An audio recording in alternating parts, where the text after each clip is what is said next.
Assalamualaikum warahmatullahi wabarakatuh. Bismillahirrahmanirrahim. Alhamdulillahirabbil alamin. Wa bihi nasta'inu ala umuri dunya waddin. Allahumma shalli wa sallim wa barik ala sayyidina wa maulana Muhammad. Asyhadu an la ilaha illallah wa asyhadu anna Muhammadur Rasulullah. Amma ba'du. Kisah keteladanan Ibunda Aisyah radhiyallahu anha. Melanjutkan dari kisah sebelumnya, inilah kisah Aisyah radhiyallahu anha, di mana dirinya telah meraih kemuliaan dalam mengurusi Nabi Shallallahu Alaihi Wasallam di saat sakit dan pada detik-detik akhir kehidupannya. Hal tersebut sebagaimana dijelaskan dalam sebuah hadis yang dikeluarkan oleh Imam Ahmad. Dari hadisnya Aisyah radhiyallahu anha, beliau menceritakan Rasulullah Shallallahu Alaihi Wasallam meninggal di dalam rumah, dan pada saat giliranku, beliau meninggal di atas dada dan leherku. Pada hari itu, Abdullah bin Abu Bakar masuk ke rumahku. Sedang bersamanya ada siwak yang masih basah. Maka Nabi memandangi terus pada siwak tersebut, sehingga aku berpikir beliau menyukainya. Kemudian aku berinisiatif memintanya dari saudaraku Abdurrahman. Lalu aku gigit, kemudian aku haluskan sampai rapi. Setelah itu aku berikan kepada beliau. Selanjutnya beliau bersiwak yang belum pernah aku melihat beliau bersiwak dengan cara sebaik pada saat itu. Kemudian beliau memberikan siwak tersebut kepadaku, namun keburu jatuh di tangannya. Maka aku pegangi beliau, lalu aku berdoa kepada Allah Azza wa Jalla dengan doa yang biasa dibacakan Jibril alaihi salam pada saat beliau sakit.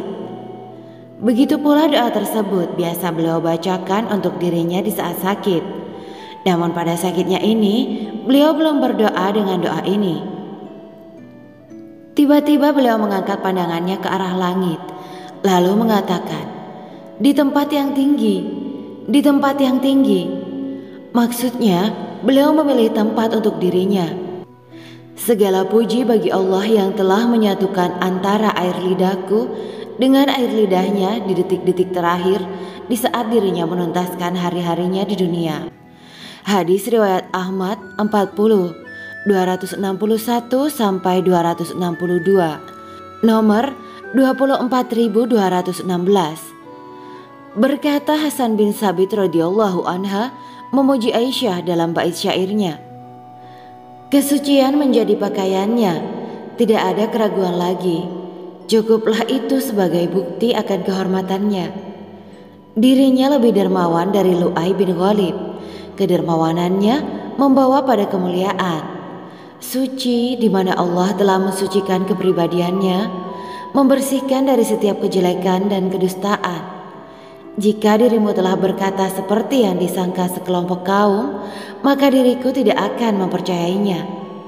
Bagaimana tidak tergerak untuk diriku membela keluarga Rasul, tempat merujuk segala soal."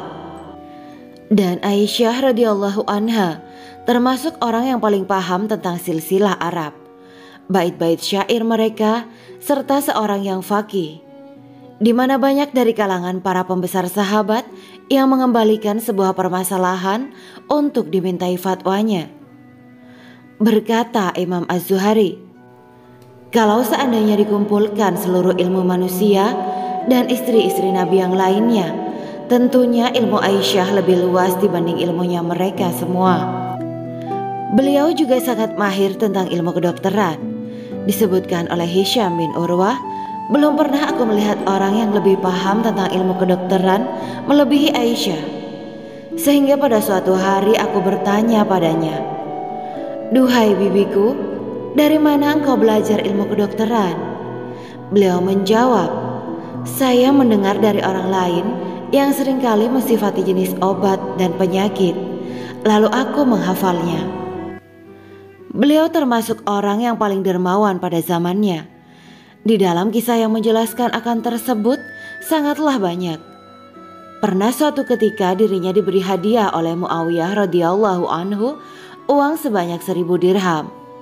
Maka tidaklah sampai matahari tenggelam pada hari itu juga, melainkan uang tersebut telah habis dibagi-bagikan untuk orang yang membutuhkan. Dirinya adalah contoh nyata dalam masalah tawadhu.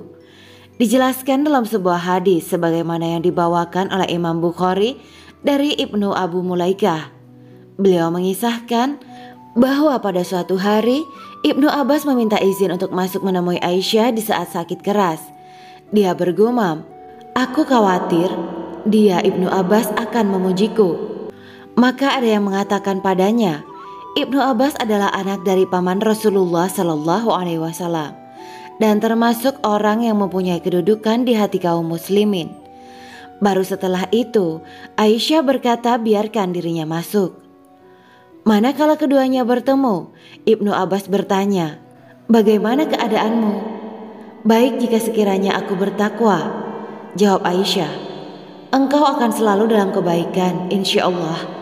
Istri Rasulullah yang belum pernah sebelumnya beliau menikahi seorang gadis, melainkan dirimu. Dan telah turun uzur yang menyatakan kesucianmu dari atas langit," kata Ibnu Abbas panjang lebar memujinya. Setelah keluar, masuklah Ibnu Zubair, maka Aisyah berkata padanya, "Ibnu Abbas barusan masuk dan memujiku, yang aku berharap sekiranya aku menjadi orang yang dilupakan saja."